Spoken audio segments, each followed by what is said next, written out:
Hello दोस्तों, स्वागत है आपका गेट रैंक स्टडी सेंटर में। मैं विवेक गुदारा, आपका होस्ट और आपका दोस्त। आज लेके आया हूँ एक धमाकेदार सेशन जिसमें हम बात करेंगे कंप्यूटर अनुदेशक भर्ती की रिक्रूटमेंट, जो खबरें चल रही हैं शिथिलता के बारे में, और जब रिज़ल्ट आ चुका है तो उसके डॉक्यूमेंट्स कौन कौन से अपने को तैयार करने हैं, डॉक्यूमेंट वेरिफिकेशन के टाइम, ज्वाइनिंग कब तक होगी, और कंप्यूटर अनुदेशक भर्ती की जो सैलरी है वो क्या है, और डॉक्यूमेंट वेरिफिकेशन कब तक होगा। तो सबसे पहले अपने बात करते हैं शिथिलता की। लेक्सिटी मतलब क्या होता है, एक अंग्रेजी का शब्द आपको सीखने को मिला है। तो अब ये क्या हुआ कि 10,000 पद थे जिसमें से 7,000 ही भर पाए हैं। मतलब 40% जो नंबर थे वो सिर्फ 7,000 स्टूडेंट्स के ही थे, इसलिए 3,000 जो सीटें हैं वो खाली रह चुकी हैं। तो इस 3,000 सीटों की जो खाली है इसमें शिथिलता की मांग की जा रही है कि शिथिलता दी जाए, जो 40% का क्राइटेरिया उसे कम की जाए और 10,000 की सीटें पूरी की पूरी भरी जाएँ। तो मैं आपको बताना चाहता हूँ कि यह प्रोसेस बहुत बड़ा है, क्योंकि नियमावली जो बनती है वो पीछे से बन के आई है। उस नियमावली में अगर संशोधन किया जाएगा तो जो पीछे की भर्तियां हैं और जो आने वाली भर्तियां हैं वो भी, उनकी भी एक उम्मीद जग जाती है कि शिथिलता तो दे ही देते हैं, तो फिर पुरानी भर्ती जो रिजल्ट आ चुके हैं उसमें भी शिथिलता की मांग की जाएगी कि दो और भरो रिक्त पद, और जो आने वाली भर्तियां हैं उसमें भी प्रभाव पड़ता है। तो इसलिए शिथिलता देना मिल भी सकती है, नहीं भी मिल सकती है, लेकिन ज़्यादा चांस ये है कि शायद ही मिले। बाकी स्टूडेंट के जो कोच है उसके ऊपर डिपेंड करता है कि कितने स्टूडेंट इकट्ठे होते हैं और वो शिथिलता की मांग करते हैं और सरकार का क्या फैसला रहता है। बाकी मतलब मान के चलिए कि 60% नहीं मिलेगी और 40% मिल सकती है।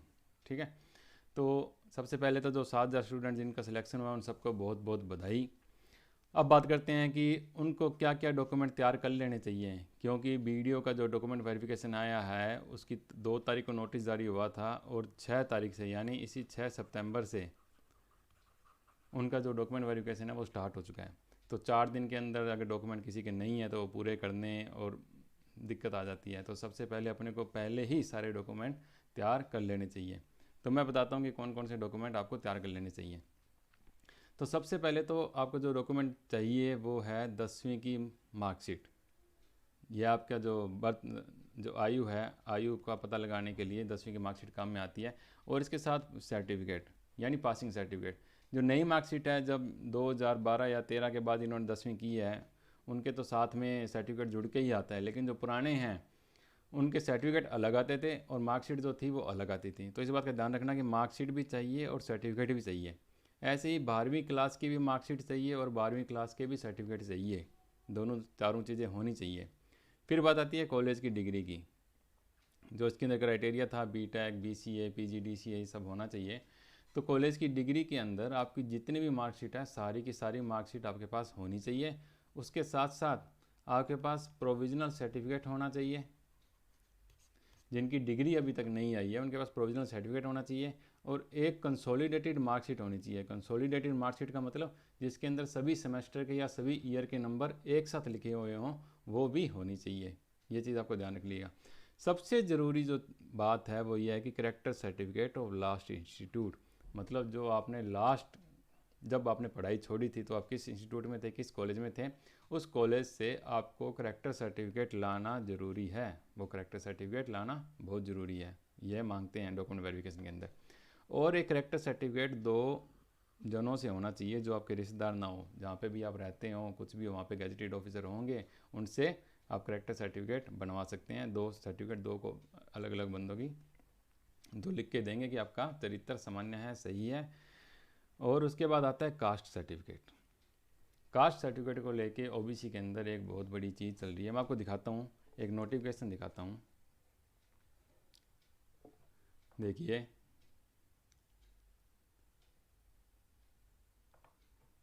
ये देखिए, ये नोटिफिकेशन है कंप्यूटर अनुदेशक भर्ती का। जब आया था उस नोटिफिकेशन के अंदर देखिए क्या लिखा हुआ है कि कार्मिक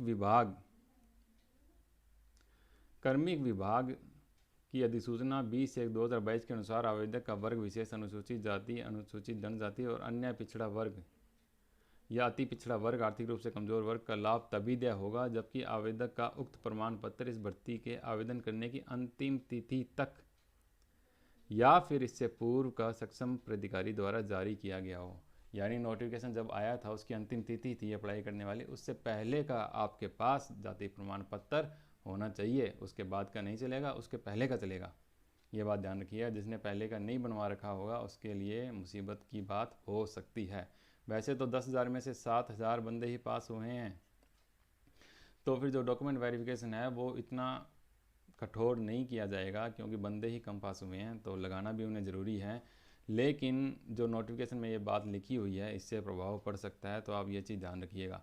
दूसरी बात, ओबीसी के अंदर एक सबसे बड़ी बात यह प्रभाव कर सकती है कि ओबीसी के अंदर 2 लेयर होती है। एक होती है क्रीमी लेयर और एक होती है नॉन क्रीमी लेयर।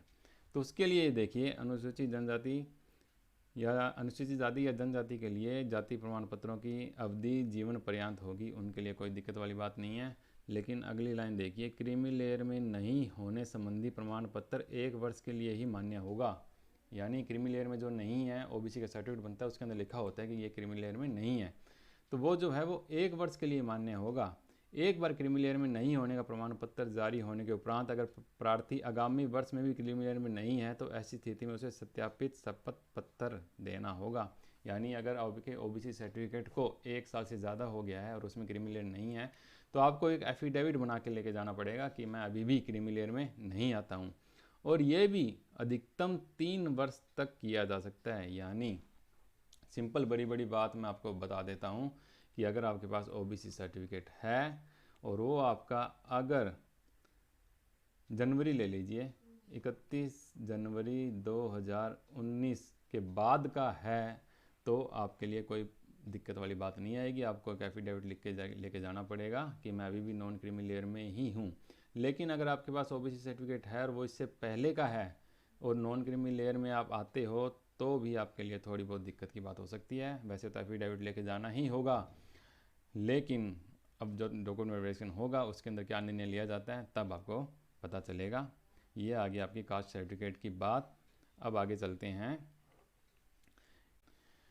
जिन अभ्यर्थियों की शादी हो चुकी है उनके लिए मैरिज सर्टिफिकेट लाना भी अनिवार्य है, क्योंकि जो भी गवर्नमेंट अप्लाई होते हैं उसमें भी लिखा हुआ है साफ साफ कि विवाह संबंधी प्रमाण पत्र होना ज़रूरी है। और जिनके कोई संतान है उनके उन संतानों के लिए बर्थ सर्टिफिकेट भी लाना ज़रूरी है। इतने डॉक्यूमेंट आप अच्छे से अपना तैयार कर लीजिए। उसके बाद कभी भी डॉक्यूमेंट वेरिफिकेशन आता है तो मैं होप करते हैं कि कोई भी परेशानी आपको नहीं होगी।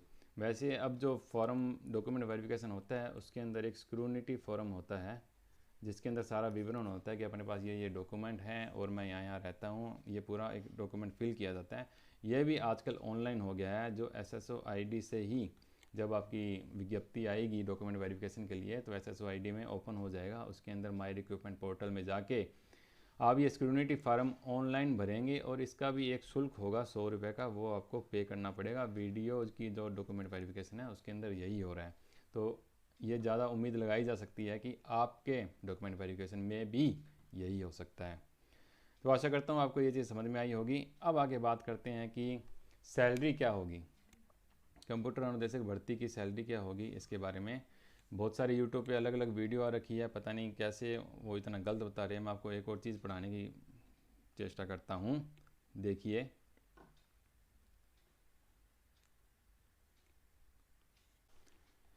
इसके अंदर देखिए, इसका जो कॉलम नंबर 6 है, कॉलम नंबर 6 निकालते हैं। देखिए कॉलम नंबर 6 के अंदर आपका देखिए ये कॉलम नंबर 6 आ गया है कि इसके अंदर वेतनमान साफ साफ लिखा हुआ है कि राज्य सरकार द्वारा देय 7वें वेतन आयोग के अनुसार वरिष्ठ कंप्यूटर अनुदेशक का वेतनमान पे मैट्रिक्स लेवल 10 और बेसिक कंप्यूटर अनुदेशक का पे मैट्रिक्स लेवल 8 होगी।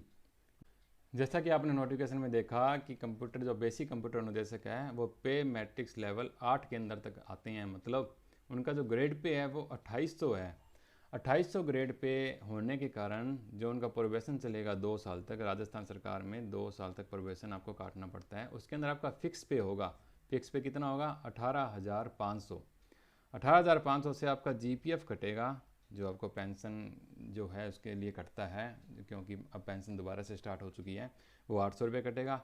और एक राजस्थान की स्कीम है RGHS के नाम से, उसके 440 कटेंगे। यानी इसके अंदर मेडिकल सेवा देते हैं। आपने सुना ही होगा कि बहुत सारे हॉस्पिटल इसके अंदर आते हैं और आपको कोई भी हेल्थ केयर जाना हो हेल्थ से संबंधित इशू के अंदर, तो आपका सारा इलाज फ्री में होता है। इसके लिए भामाशाह कार्ड बनता है। भामाशाह कार्ड के अंदर जिन जिन के भी नाम लिखे हुए होंगे उन सब के इलाज फ्री में किए जाएंगे। इसके अंदर बहुत अच्छे अच्छे हॉस्पिटल है, बहुत अच्छी ये स्कीम चालू की है। तो इसके अंदर आपके इसके कितनी कटौती होगी, 440 की।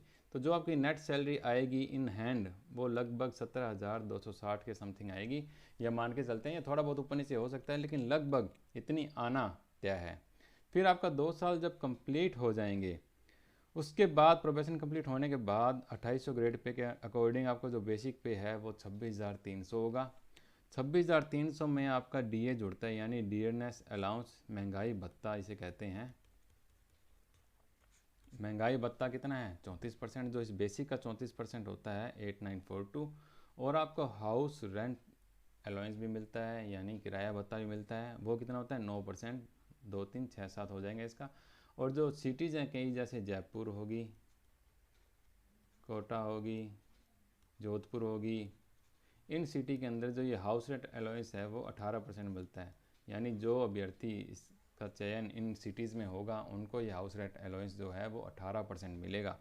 तो ये सब जोड़ने के बाद जो नेट सैलरी बनती है वो 37,600 बनती है, लेकिन कटौती अभी बाकी है। तो कटौती जो है जीपीएफ की कटौती फिर से होगी, वो कितनी होगी, 16-25, ये चलती जाएगी, ये जब तक आपका रिटायरमेंट नहीं होता तब तक ये चलती रहती है। उसके बाद एक स्टेट इंश्योरेंस की कटौती और होती है जो कि न्यूनतम 1,200 रुपये है। इसको अपने अकॉर्डिंग आप बढ़ा भी सकते हैं। इससे क्या होता है कि आपके पैसे इकट्ठे होते रहते हैं, आपको कल को लोन लेना हो तो इन्हीं पैसों से आप लोन ले सकते हैं बहुत ही कम दरों में, और बाद में अगर पैसे निकलवाने हो तो निकाल भी सकते हैं। और इसके बाद RHGS तो होगा ही, RGHS जो कि 440 रुपये होगा ही। यह सब कटौती के बाद आपकी जो इन हैंड सैलरी आएगी, जो आपके अकाउंट में हर महीने की शुरुआत में पैसे देखने को मिलेंगे, वो मिलेंगे 34,000 के अकॉर्डिंग, मतलब 34,000 के लगभग। तो ये कम भी हो सकते हैं, ज़्यादा भी हो सकते हैं, इतने मतलब लगभग इतने अपने मान के चलिए, क्रॉस 35,000 के लगभग आपकी सैलरी 2 साल के बाद होने वाली है। तो आशा करता हूँ कि आप सभी पॉइंट मैंने आपको अच्छे से समझा दिए होंगे। अब बात करते हैं कि डॉक्यूमेंट वेरिफिकेशन कब तक होगा। तो देखिए, आपसे पहले रिजल्ट आया था वीडियो का, वीडियो के अंदर डॉक्यूमेंट वेरिफिकेशन उनका स्टार्ट हो चुका है। और जैसे कंप्यूटर निर्देशक भर्ती को लेकर शुरू से ही एक राय है कि जल्दी से स्कूलों में कंप्यूटर निर्देशक लगाए जाए, कंप्यूटर की पढ़ाई करवानी है बच्चों को। तो इसके चलते आपकी ज्वाइनिंग भी थोड़ा जल्दी होने की संभावना है। डॉक्यूमेंट वेरिफिकेशन इसके वीडियो के कंप्लीट होते हैं, और अगर कोई कोर्ट कचहरी का केस नहीं होता है, जैसे शिथिलता को लेके कुछ क्वेश्चन डिलीट हुए हैं, उसको लेके कोर्ट में बच्चे गए हैं कि क्योंकि एक एक क्वेश्चन का फ़र्क पड़ता है, एक क्वेश्चन डिलीट हो गया रीजनिंग का, जिसकी वजह से लोगों के 40 से एक नंबर कम हो गया और वो फेल हो गए, जिसकी वजह से उनका सिलेक्शन नहीं हुआ। तो वो सब कोर्ट में गए हुए हैं और याचिका लेके, उनकी सुनवाई अब 6 सितंबर को है। फिर उसके बाद अगली डेट पता नहीं कब दी जाएगी, सॉरी 8 सितंबर को, 8 सितंबर को सुनवाई होगी, और फिर अगली जो तारीख दी जाएगी पता नहीं कब दी जाएगी। उनके इस सुनवाई से इस भर्ती प्रभाव पड़ता है नहीं पड़ता, ये तो देखने लायक बातें हैं, कुछ पहले से कहा नहीं जा सकता। लेकिन अगर सब कुछ सही रहता है तो आपका जो डॉक्यूमेंट वेरिफिकेशन है आगामी 1.5 महीने के अंदर अंदर हो जाएगा। तो आप अपने डॉक्यूमेंट सब कुछ रेडी रखिए, और आपकी जो ज्वाइनिंग है आज से 3 महीने के अंदर मान लीजिए, अगर सब कुछ सही रहता है तो, अगर जल्दी जल्दी बोर्ड कार्यरत रहता है इसके ऊपर तो, वरना अपने कुछ कह नहीं सकते कि ज्वाइनिंग कब होगी कब नहीं होगी। तो आशा करता हूँ कि आपको ये वीडियो अच्छी लगी होगी। अगर आपको वीडियो अच्छी लगी है तो वीडियो को लाइक कीजिए और चैनल को सब्सक्राइब करना मत भूलिए। ऐसे ही इंफॉर्मेटिव वीडियो के लिए मेरे चैनल को सब्सक्राइब कीजिए। मिलते हैं अगली वीडियो में।